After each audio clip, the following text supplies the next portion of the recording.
Hello and welcome into another episode of Locked On Wolves. Today on the show, we're talking Wolves Jazz from Saturday night. A big, complete win by the Timberwolves. Nearly a wire-to-wire win. I guess they trailed in the second quarter, but it was a fantastic second half as the Wolves really kind of held the Jazz at arm's length. We'll break down what happened. Another great Ant game, another great Cat game, and another great Rudy game. It's all upcoming on the show. Welcome in. You are Locked On Wolves. You are Locked On Timberwolves, your daily Minnesota Timberwolves podcast. Part of the Locked On Podcast Network. Your team every day.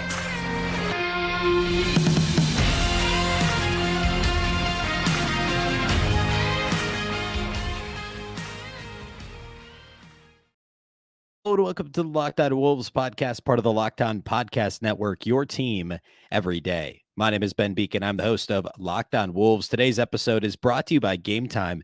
Download the Game Time app, create an account, and use the code LOCKEDONNBA for $20 off your first purchase. Happy Monday, everybody. Hopefully you had a fantastic weekend. It is a victory Monday after a big win over the Jazz on Saturday. And, of course, another Wolves game tonight. We'll talk about that a little bit later on the show. This is, though, the post-game pod, so we're going to talk all things Wolves Jazz and break that one down. First, though, a big thank you for making Locked On Wolves your first listen every day. Of course, this show is free and available everywhere, including YouTube, as well as all of your favorite audio platforms. Wherever you like to listen to podcasts, you can find Locked On Wolves. You can also watch on the Locked On Sports Minnesota app on both Roku and Amazon at Fire TV. More great local sports coverage 24/7, and it's free. Download the Locked On Sports Minnesota app today on Roku or Amazon Fire TV. It's obviously a great time of year to do that. The Golden Gopher football team still in football contention, bowl contention. Basketball team starts playing this week. The Twins have an interesting offseason upcoming. Obviously, the Vikings had a big win on Sunday as well. Just a lot of great, and of course, the Wild underway as well. So plenty of good Minnesota sports action. Again, it's the Locked On Sports Minnesota app. You can find it on Roku or Amazon Fire TV. You can also follow the show on X. That's at Locked On T-Wolves, and then also my account, which is at Beecken with two B's, two E's, CKEN. All right. Quick acknowledgement if you're watching on YouTube. Don't have the best lighting today. I'm in a hotel room, and I swear I have every light in the room on. So apologies for that on Twitter. But the next couple shows will be this way as well. I want to break down this game as a whole, Wolves Jazz from Saturday. And in general, this was right up there with the Nuggets game in terms of how complete it was. Of course, the Nuggets are a bit more of a challenge. They're better than the Jazz. We know that.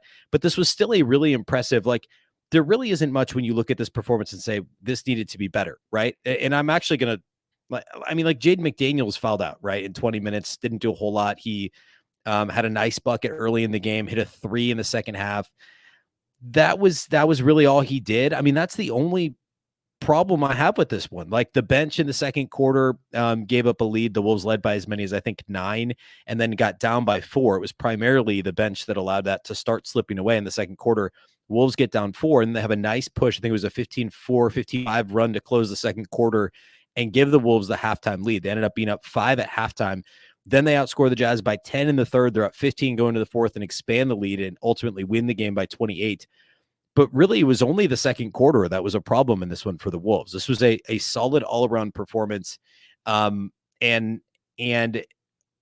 to me, it was really more just like the defense was good throughout. I mean, this was yet another team that the Wolves held under 30% shooting.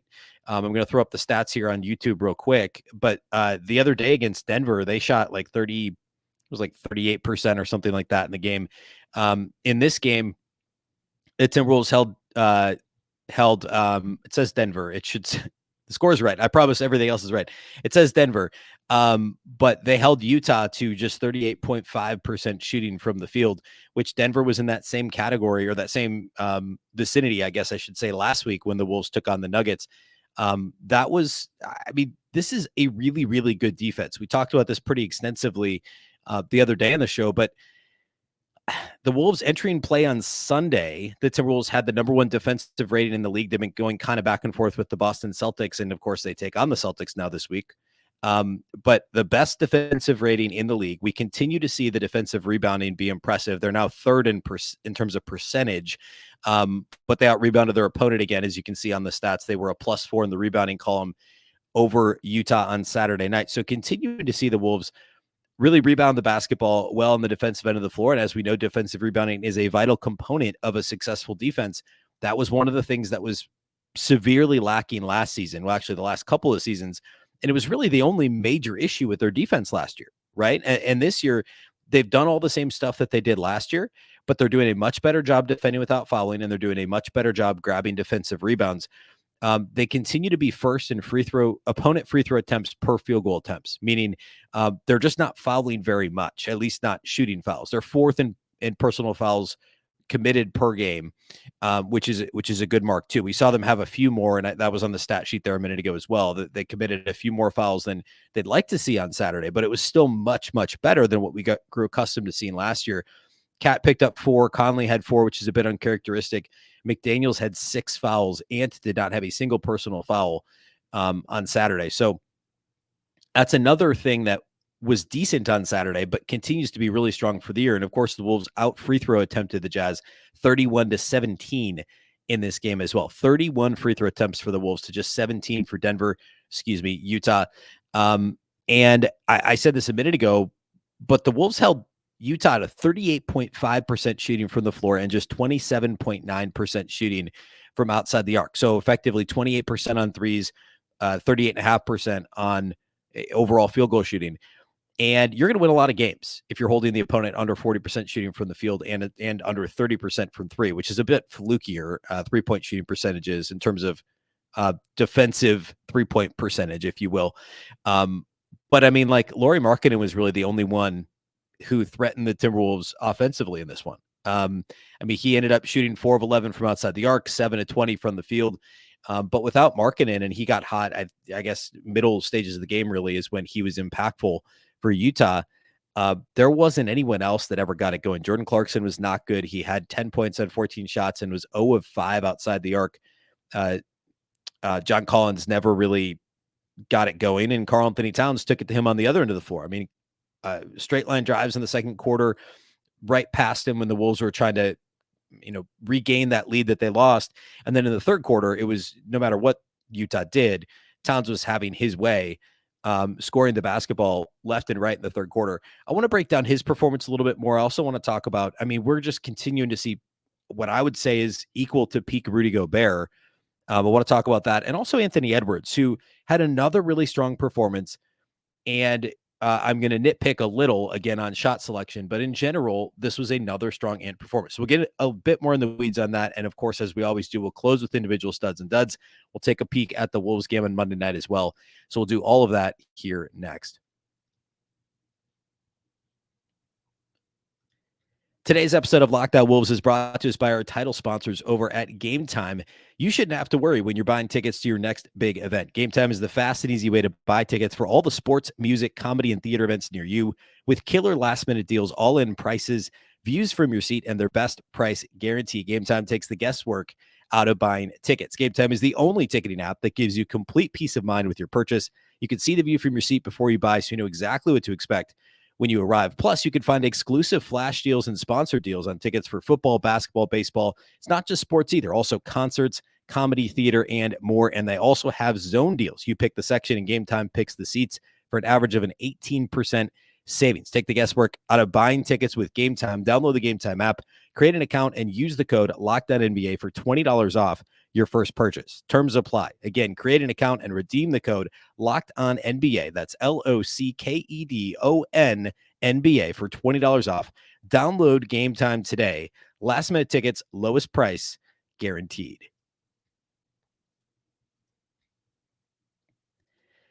A big thank you once again for making Locked On Wolves your first listen every day. Of course, every dayers. Tomorrow on the show, we're going to break down Monday night's game between the Wolves and the Celtics. Another really intriguing challenge coming to town at Target Center Monday night. So we'll talk about that on Tuesday's show.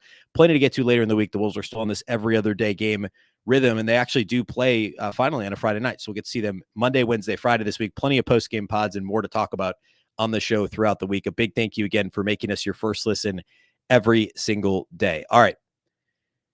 So we talked a little bit about Karl-Anthony Towns' performance, especially that third quarter. He had a couple nice buckets early in the game, got to the line a bunch in this game, got to the line 10 times and was 9 of 10 at the line, 25 points, 7 rebounds, 2 steals, 1 assist in this game, just the 1 assist for Cat. He had only 2 turnovers, though, and was the second best plus minus on the team with a plus 24. 7 of 14 overall shooting, 2 of 6 outside the arc. I believe he missed his first 4 3-point attempts, but started to knock some down in the second half, and was, 5 of 8 on 2-point attempts, 2 of 6 on threes, and again, 9 of 10 at the line.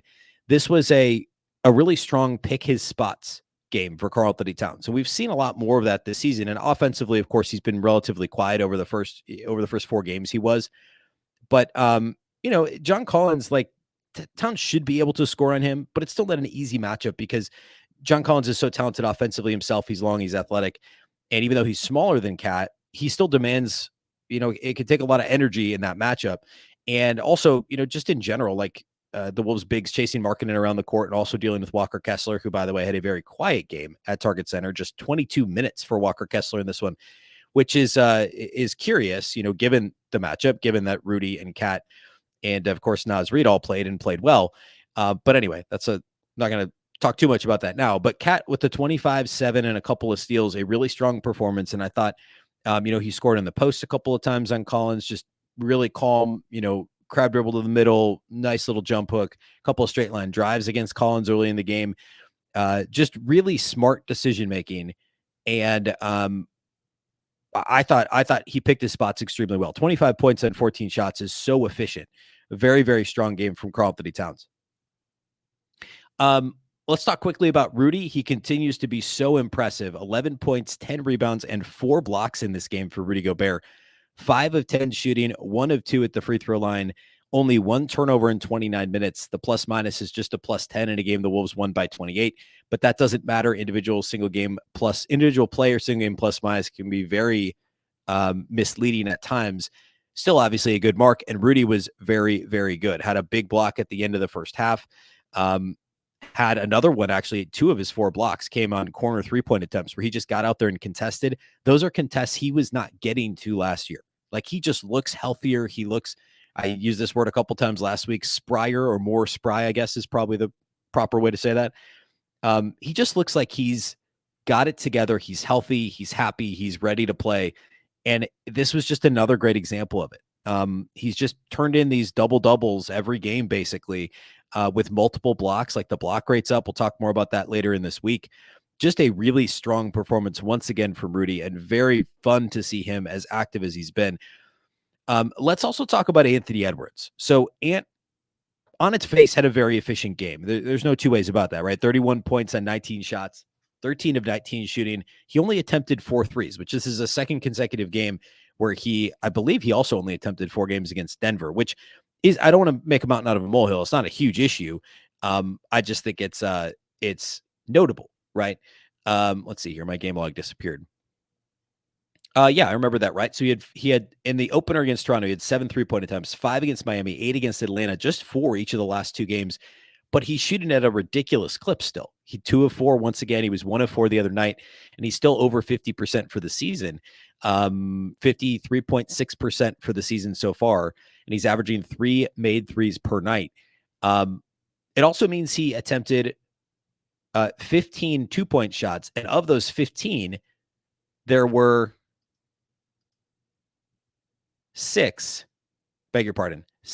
non-paint 2-point attempts from Anthony Edwards. He made 6 of them. He was 6 of 7 on non-paint 2s.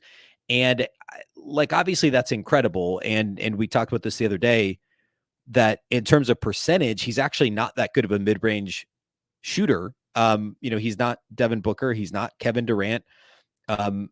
He's not a mid-range assassin, right? He can get those shots off. He can make those Kobe-like turnarounds, those Kevin Garnett-like turnarounds, right? He has that in his bag, but he's just overall not all that efficient from the mid-range. You have to be an unbelievable mid-range jump shooter to actually be considered efficient. But he attempted 7 non-paint 2s. He attempted 4 threes. That means, this is rough math, I didn't chart this out myself, but that means he attempted 8 paint 2s, and he actually didn't shoot the ball all that great in the paint in this game. But it ended up obviously not mattering that much. He was I think he was 5 of 5 inside the restricted area, and he missed 3 paint 2s that were outside the restricted area according to the shot chart. So all that to say, the shot distribution still leaves a little bit to be desired. But if he can turn in a 31 point on 19 shot performance with 50% on threes, and he only got to the line 5 times, but like that's not a bad night, right?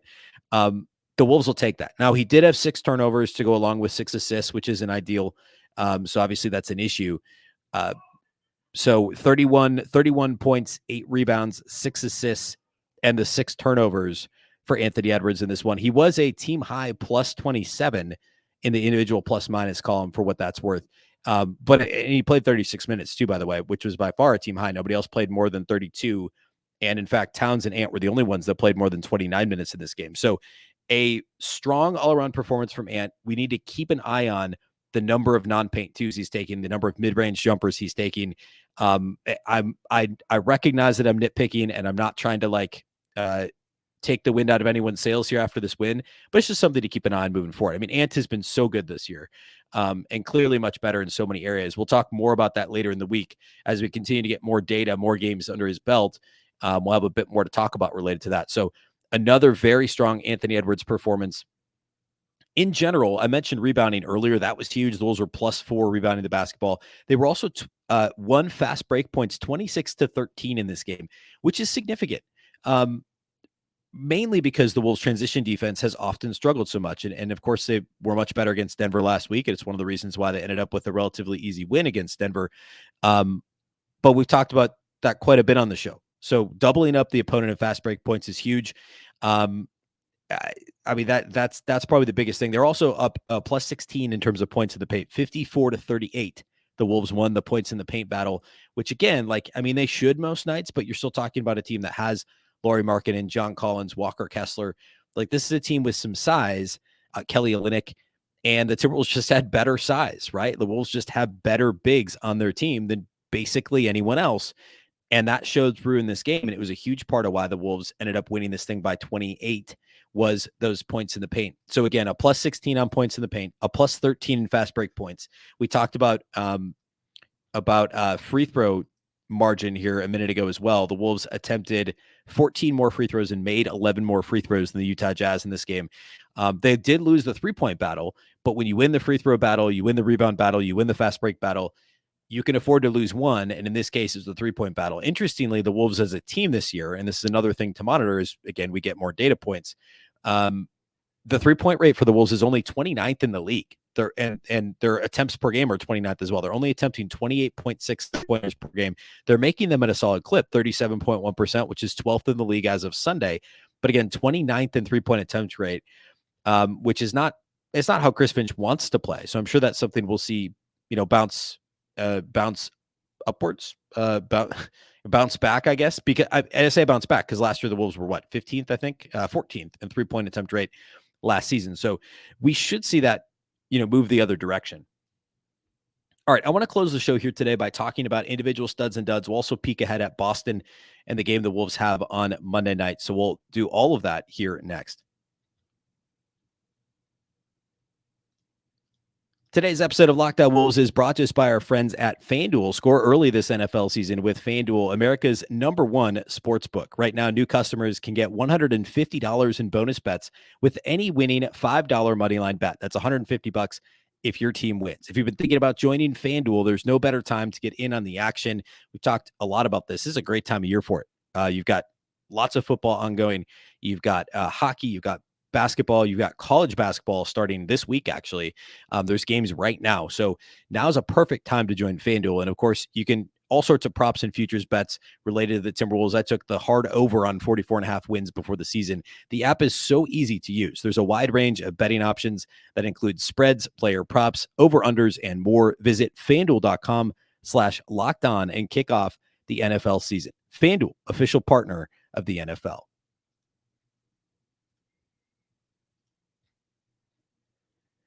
All right, let's close by talking individual studs and duds from the Timberwolves win over the Jazz. And we've covered a lot already, and I've talked really about all the studs. So we'll do this quickly, and then we'll get to Wolves Celtics. I've got Ant as a stud, obviously, 31, 8, and 6. Yes, he had the 6 turnovers. The shot selection was a little bit, it was less than perfect, but the efficiency was still good overall. And he was I thought, the best player on the floor for most of this game. Karl-Anthony Towns was the best player on the floor for stretches in this game. He had 25 and 7 on 50% shooting, 9 of 10 at the line, which is so nice to see after Cat had, I mean, I've been begging on the show. Can we get Cat a whistle? Can Cat just get a whistle? He finally did. He got a few of them. So 9 of 10 at the line in this game. Again, 25 and 7, a couple of steals and an assist in this one for Cat. A really strong performance. I haven't talked at all about Nas. I think I will give Nas. No, let's get to Kyle Anderson. Kyle Anderson was really good. He had a couple of big shots in the third quarter as the Wolves were kind of. He also had 6 assists in this game and 0 turnovers. By the way, so did Mike Conley. Conley was also very good. So Kyle Anderson, 12 points, 6 assists. He shot 5 of 6 from the field, 2 of 2 at the line, 3 boards, 2 blocks and a steal, 0 turnovers, and a plus 11 off the bench, the best bench plus minus mark for slow-mo of anyone on the team. A really strong Kyle Anderson performance. He gets my third stud for this game. We talked about Rudy being great. That's true. I haven't talked about Conley. He had another, also kind of a mid-game, nice stretch as the Wolves pulled away in the third quarter. 7.6 assists for Conley. Nas was really good. Everybody was good in this game pretty much. So it's hard to talk enough about everybody, but he had 16 and 5. And again, whipped the Target Center crowd into a frenzy with MVP chants serenading him at the free throw line.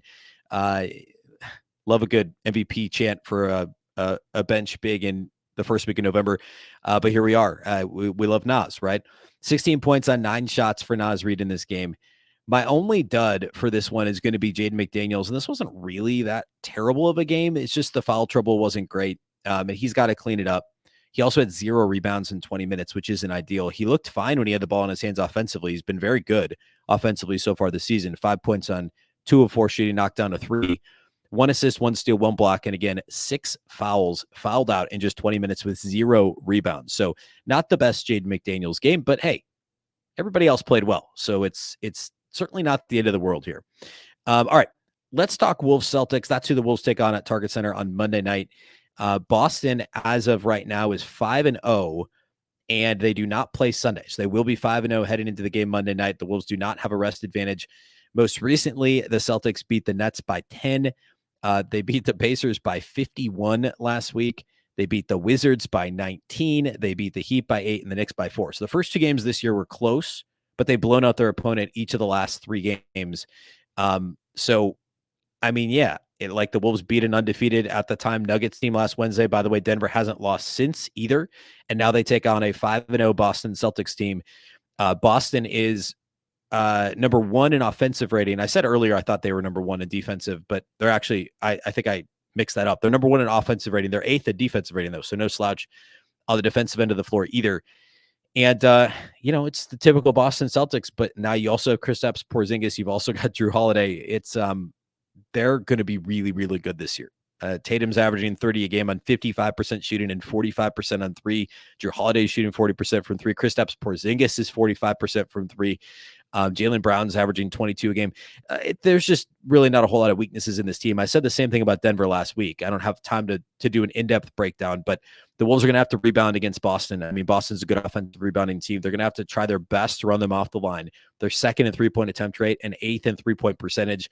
I listed those. I mean, they've got what? Tatum, Drew Holiday, Kristaps Porzingis, and Derek White are all shooting over 40% from 3, and 3 of those guys are shooting over 45% from 3. So, it's a challenging matchup, to say the least, for the Timberwolves.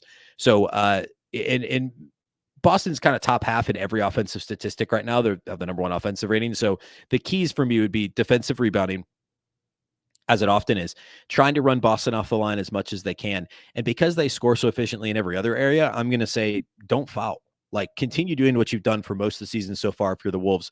And, do your best to not get them to the free throw line or allow them to get to the free throw line, because they're going to make threes. They're going to score in every other way. Don't give them free points, and don't get guys like Jaden McDaniels, Karl-Anthony Towns in foul trouble. That's going to be key in this game. This is just a really solid, well-coached, well-rounded team. It's another fun challenge for the Wolves at Target Center. And this homestand is just really, really difficult for the Wolves. After Boston, who is it next? There's somebody else that's a playoff team. San Antonio's Friday. Who's in between? New Orleans is Wednesday. So Boston, then you got New Orleans at home on Wednesday. And then the Wolves go to San Antonio to take on the Spurs Friday night, which I believe is the first in-season tournament game for the Wolves. So an exciting week. Wolves off to a great start at home, by the way, 3-0 at home, 0-2 on the road. So if they could at least split this Boston-New Orleans duo of games and leave Target Center at the end of this homestand with a 4-3 record, I think everybody would feel pretty happy about that, given that they started 1-2 and lost a couple of winnable road games in Toronto and Atlanta early. So anyway, should be a fun game. We will do the post-game pod, of course, following the live postcast. We'll be over at the Locked On Sports Minnesota YouTube channel, as it always is, and they'll be putting the postcast on this feed here at Locked On Wolves, the audio after the fact as well. A reminder, you can also listen to the show, or listen to the game actually, on the SiriusXM SXM app, of course, when the Wolves host the Celtics on Monday night at 7 p.m. Central, and you'll get to listen to the fantastic Alan Horton call the game. Again, the SiriusXM program, which is the SXM app. Just search Minnesota Timberwolves. You'll get to listen to Alan on the call. And of course, the post-game pod will be right here on this feed, video on YouTube or wherever you get podcasts, and also audio wherever you get podcasts on Tuesday morning. A big thank you for making Locked On Wolves your first listen every day. Of course, the show is free and available everywhere, as I mentioned, including YouTube, as well as all of your favorite audio platforms. You can also watch on the Locked On Sports Minnesota app on both Roku and Amazon Fire TV, and you can follow on X at Locked On T-Wolves and also at Beecken with 2 B's, 2 E's, C-K-E-N. Of course, the Locked On Network is your local experts on all the biggest stories. Of course, Locked On Wolves is part of the Locked On Network. Once again, I'm Ben Beecken. This is the Locked On Wolves podcast, and we'll catch you next time.